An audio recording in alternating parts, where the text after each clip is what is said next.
Alrighty. Howdy neighbors and welcome back to First Snow.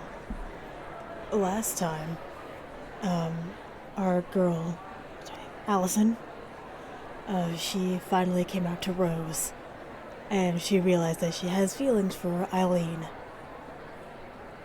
So we are about to see where that takes us. Let's continue.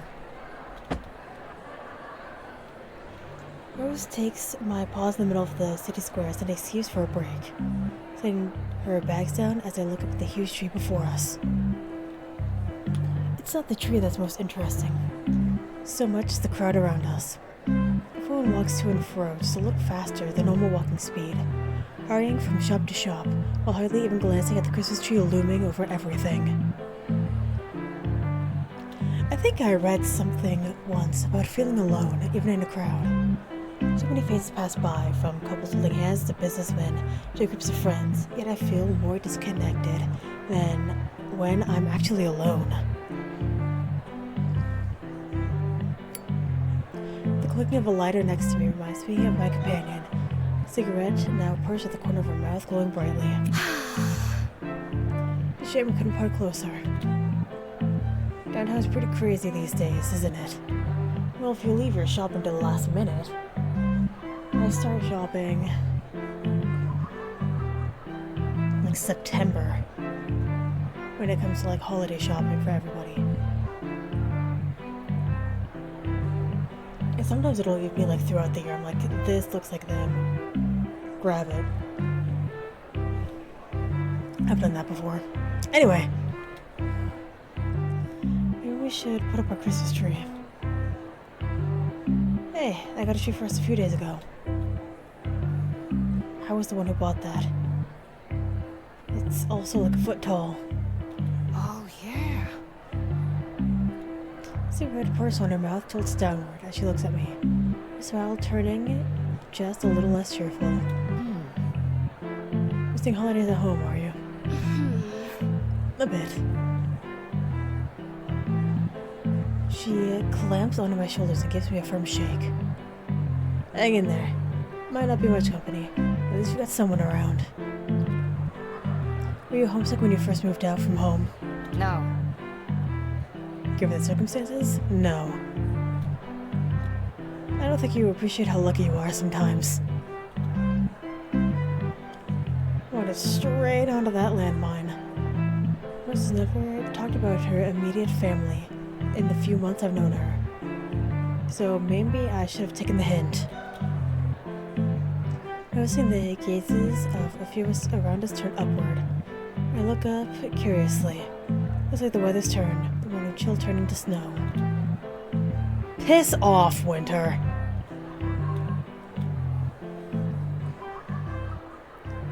With a dissatisfied puff, she puts her cigarette on a nearby bin lid before flicking it in with a practiced motion. Picking her bags up once more, we continue to slog back to the bike.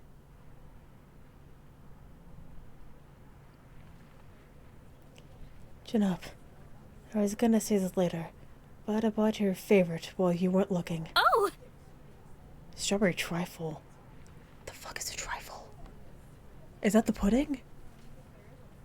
Or is that that's the pastry, the triangle pastry? Looking up what a trifle is. Because I've heard of it. I feel like I've seen one. But I don't... Oh, it's the stack.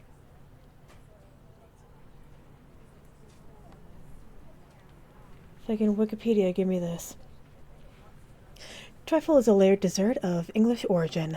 The usual ingredients is a thin layer of sponge fingers, or sponge cake, soaked in sherry or another fortified wine, a fruit element, fresh or jellied, custard and whipped cream layered in that order in a glass dish. That sounds like it would have a very bad texture. But I have seen it before. They're the ones that come in the clear containers.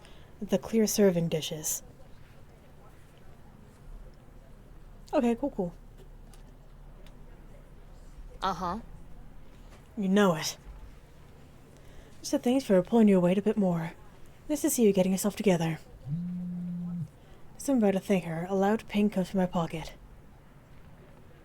Oh no, why does she look like a monster now? look at the eyes, good lord, no! Ew. I hate it so much, I just keep looking. Alright, let's focus on the bird.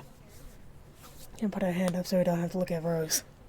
A little sheepish, I take my phone from my pocket and check what the message is. Oh, girl, no. I got this in front of me. I got you behind me. I'm out. I'm out. It became a horror game.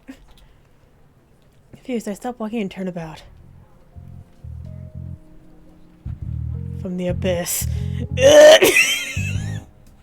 Eileen holds her hand high as she slowly walks up to the street, slipping her phone into her pocket as she arrives. I'm happy to see her, but something makes me hesitate. Something Rose picks up on, given by her curlish grin. I know full well that I've fallen for Eileen. My stomach tangles itself in a knot at the sight of her, as you realize that asking her out will have to come sooner rather than later. If she's even interested, and girls, that is. Yeah, you gotta make sure. Try to put my worries out of my mind as best I can. I do my best to act normal.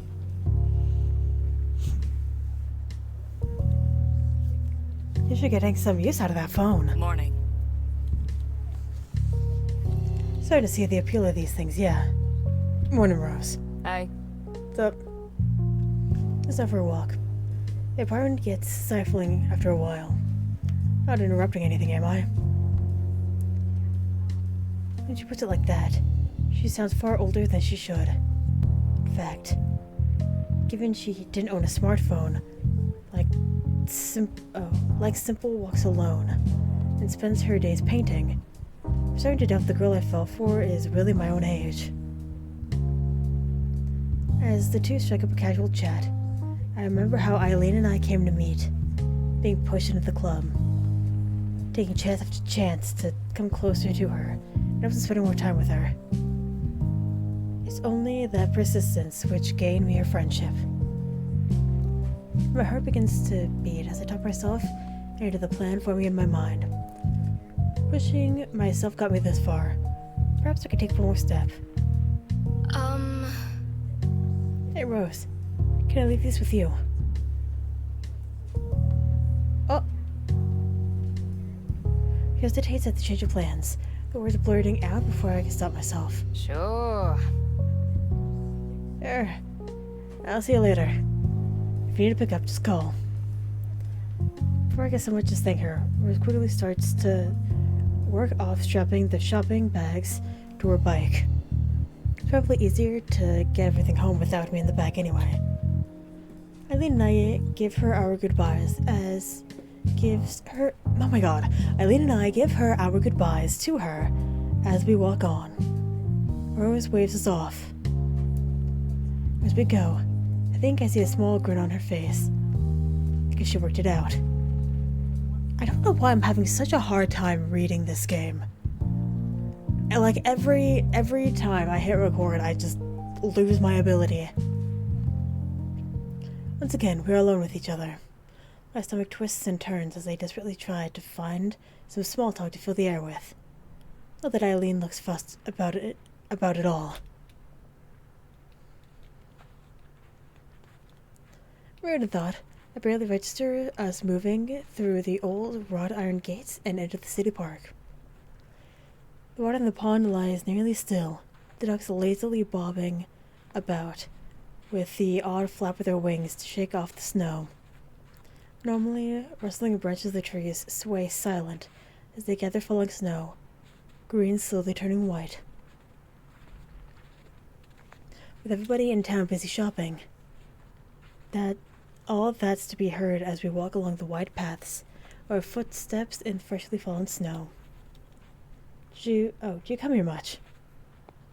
Yeah, every so often. Nice to just think to myself a bit without being cooped up. You? Only when I was younger. I like to feed bread to the ducks. Don't feed ducks bread! They like corn, and they also like strawberries. I feel like I should have guessed that answer from you. All I could do is pout as she gives me a smug smile. She gives a smug smile at my expense. Even as we walk through the otherwise empty park, I feel my eyes lingering on her. That difference between us is probably what drew me to her, now that I think about it. I've never felt like this toward anyone else before, but I know my feelings are genuine as I gaze at her. If she spends Christmas with her family, I won't get to see Eileen again until classes start in the new year. Telling her what I feel might ruin everything, but I don't want this to linger like a hanging thread. If she could push herself toward her goals, so could I. As I come to a stop, the seizing of my footsteps on the crushed snow makes Eileen turn toward me. As her eyes fall on mine, my heart begins to race. I'm instantly filled with doubts, but now it's too late. I've psyched myself up so much that it's surely showing. All my life, others have pushed me forward. Now I have to do something for myself. Eileen taught me how I have to do that. Eileen, I wanted to tell you something. With my voice shaking and hand clutching my other arm tightly out of nervousness, I let out a long breath to clear my mind, sort out the words in my head. I ball my fists as I feel my hands shaking. After spending my whole life with such a big family, this was the first time I've ever tried to live by myself. I was really lonely at first, and didn't really know what was going on. But recently, I realized that loneliness hasn't been around. I've met so many wonderful people, and had so many nice experiences. Now, I'm looking forward to every day, and what fun things might happen. A lot of that is thanks to you. So, I wanted to thank you for helping me. This isn't exactly poetry so far, but I think I'm getting my feelings across right. Eileen simply looks at me, accepting the praise with only a touch of confusion. Well, thanks. It's nice to be appreciated like that. It's more than that, though. I mean, I first thought it was just friendship, but... Why can't I be more confident than this? You are doing so good so far, though. Like, you are doing great. My throat feels like it's closing as my nerves get the better of me. And it only gets worse the more I try to speak. You're doing great. I'm so busy reading Eileen's expression that I lose track of what I'm saying. I try desperately to force something out, but no words come to me. Looking at her face, though, I don't think the rest needs to be said. We just look at each other silently, with winter snow falling between us. She looks gentle somehow. Stepping forward, she looks down at my blushing face. From here, I can see the faint red in her cheeks clearly. I can't think of anything else. Just that gentle, calm face that I've never seen her wear before. After a moment's hesitation, Eileen brings her hands forward, grasping my shoulders delicately. We win! Oh my god, hell yeah! Oh, I'm getting the same kind of, like, happiness that I got from the Divine Speaker. Finally, we're romancing. And then as she leans down, everything stops. I reflectively gasp with surprise, soft lips press gently on mine, but it ends up stifled.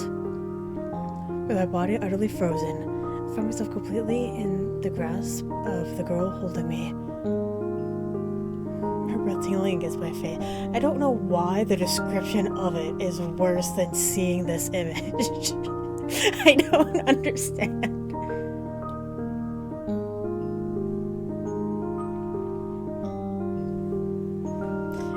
Like, why tingling? I don't get it.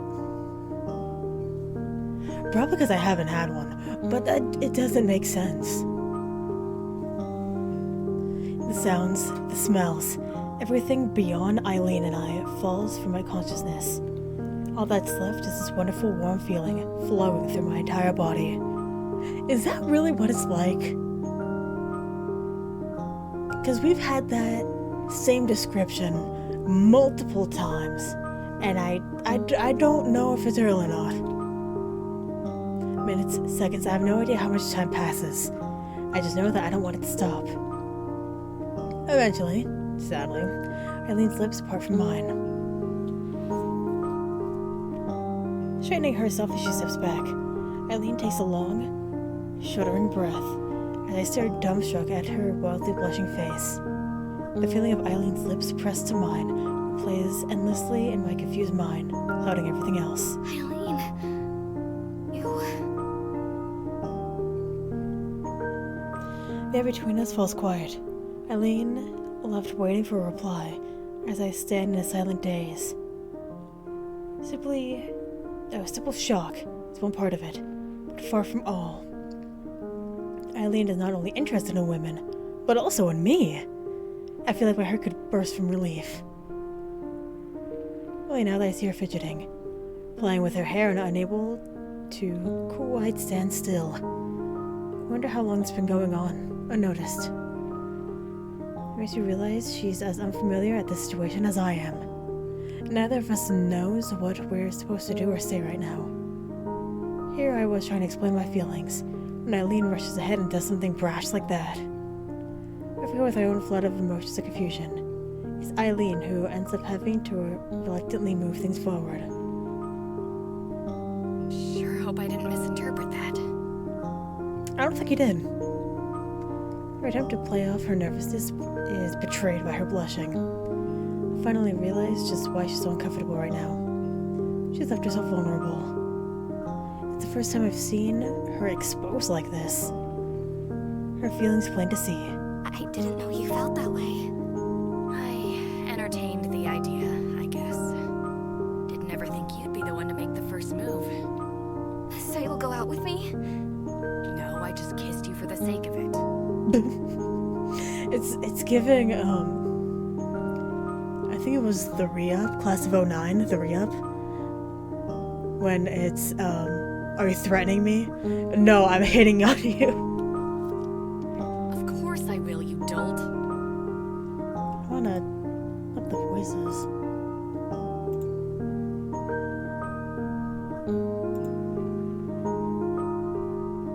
We'll just emphasize and hope for the best. Guess we're in this thing together now, huh? Oh, just lowers the background music. Okay. Well, I don't know if that's any better, but here we go. Well, she tries to play things cool. It's obvious Eileen's as awkward about this as I am. The only reply I can muster, perhaps the only one needed, is a smile.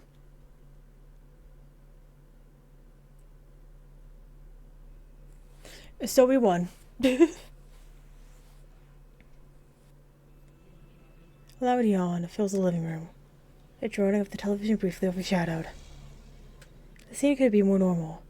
Rose lounging about on the couch, watching the morning news, not the traffic outside heading off to work, and me stumbling around, pulling on the last of my clothes as the morning lessons loom.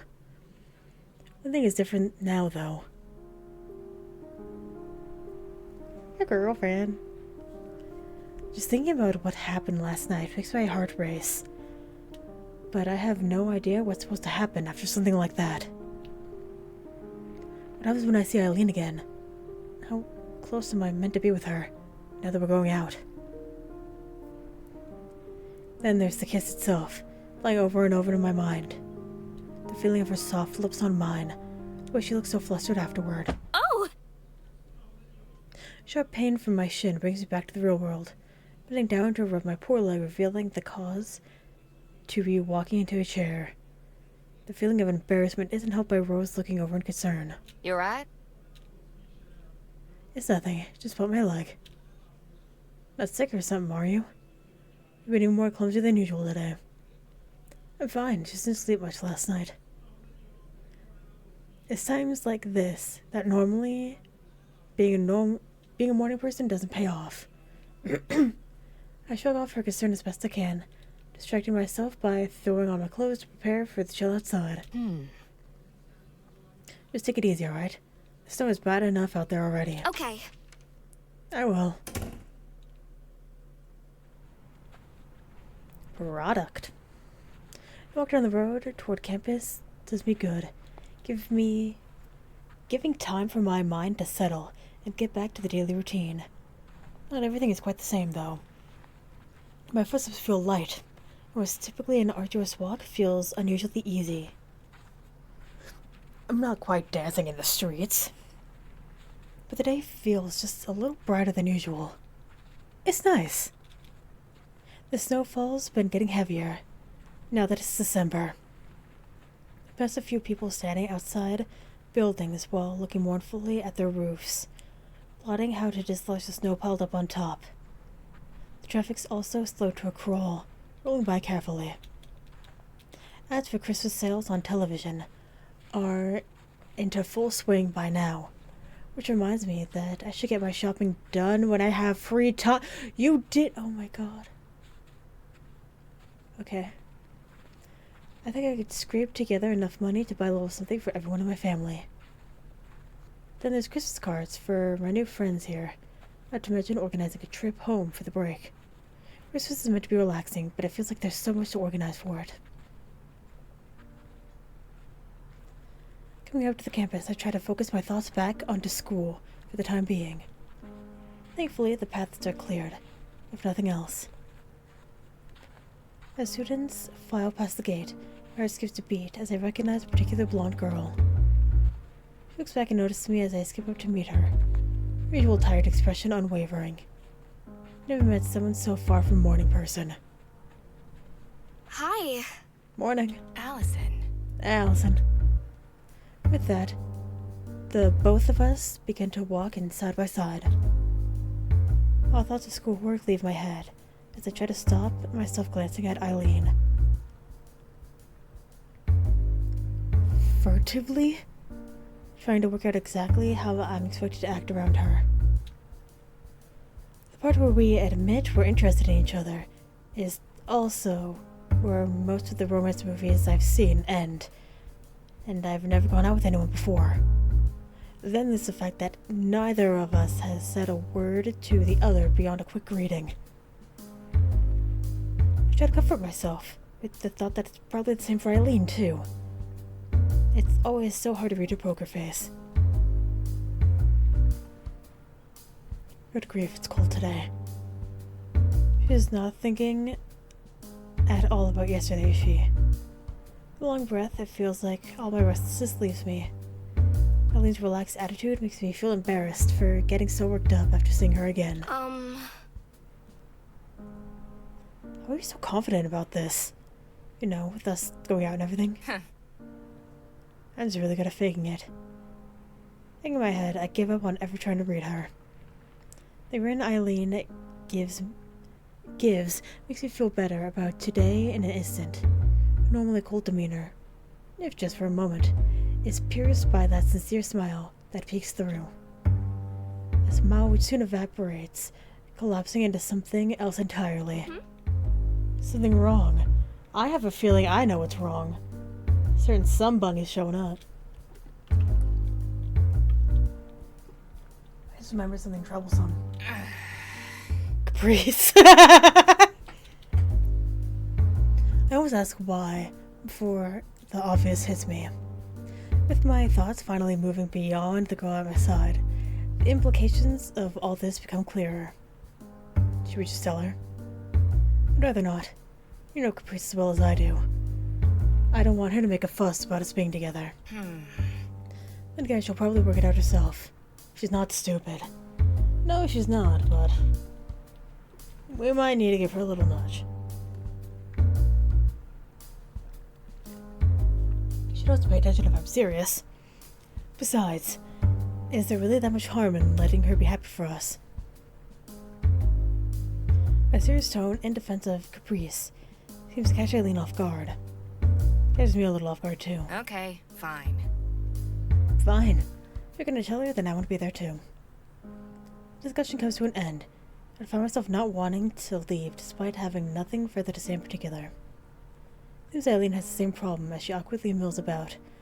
The chatting students passing around us, only making the silence between us more pointed. Would it be okay to kiss her, here and now? Yesterday at the park, we did it without thinking. Eileen's always so awkward about physical affection that I'm not sure she'd like it, especially in public. What I'm thinking must have been plain to see on Eileen as Eileen reaches down, puts her hand on top of my head, and scruffing it around in response.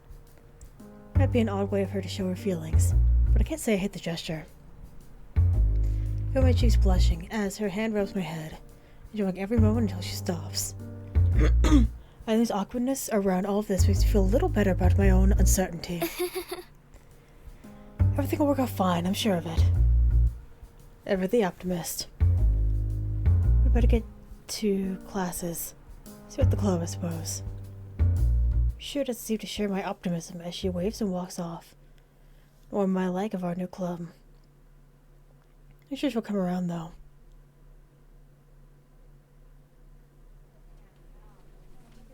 With the afternoon wearing on, I trudge up to the familiar route to the second floor of the arts building. The sound of raised voices coming from up ahead, easily audible in the otherwise dead silent hallways. If I'm not mistaken, they're coming from the art room itself. Sealing myself for what's to come, I sigh and head up to the door inside. Eileen and Caprice have already arrived as usual, each standing on the opposite side of the table as they fume at each other. Heads snap toward me in unison, and when the door rattles open, making my heart skip a beat. Yes? Help me talk some sense into this woman, please. Eileen! Just relax. As art club president, I have everything under control. Everything except the club part. I mean, I would have thought a club needed things like official paperwork, an advisor, funding for supplies that haven't been pilfered from real art classes.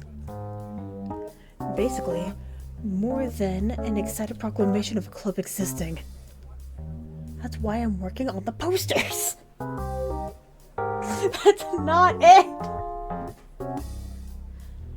Oh my god.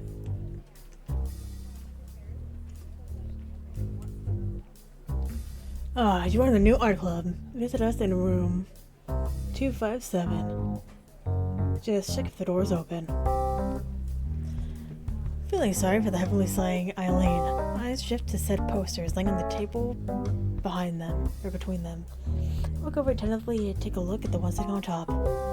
Its sharp graphics and color scheme catching my eye. They do look nice. Thank you! See, people will love them. I may say that, but it's a little obvious this is out of her comfort zone when it comes to art. Sketching is always nice, but her work with paints comes off as a little crude. Still, trying new things is to be praised. Caprice. Think about this logically. It's nearly Christmas. All the students are going to be on break soon. Even if they weren't, nobody would be looking for a club to join around now anyway. Wouldn't exactly say that. Caprice is quick on the draw. She leans over and latches onto my shoulder, giving a smug look of victory at her opponent. I feel like I've been reduced to a useful prop in an argument, but Caprice isn't wrong. Eileen looks physically pained as she grows in frustration. She should walk right into that one. What could only be interpreted as a universal sign of giving up.